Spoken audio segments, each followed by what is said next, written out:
আপনি হয়তো দেখেছেন কয়েকদিন ধরে অনলাইনে একটা ভিডিও ঘুরছে।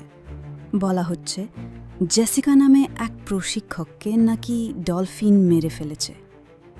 কথা শুনে ভয় লাগতে পারে, কিন্তু আসল কথা হলো এই ঘটনা সত্যি না।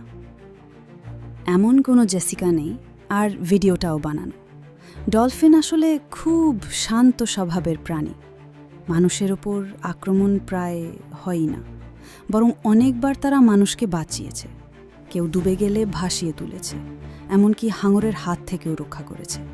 তারা খুব বুদ্ধিমান, একে অপরের সাথে শব্দ দিয়ে কথা বলে, আর ইকোলোকেশন ব্যবহার করে দূরের জিনিস চিনে নেয়। মানুষের সাথে খেলতেও ভালোবাসে, তাই তো সবাই তাদের সাগরের বন্ধু বলে ডাকে। তাই আপনি আজ এটা মনে রাখুন, ইন্টারনেটে যা দেখেন সব সময় সত্যি নয়। যাচাই না করে বিশ্বাস করবেন।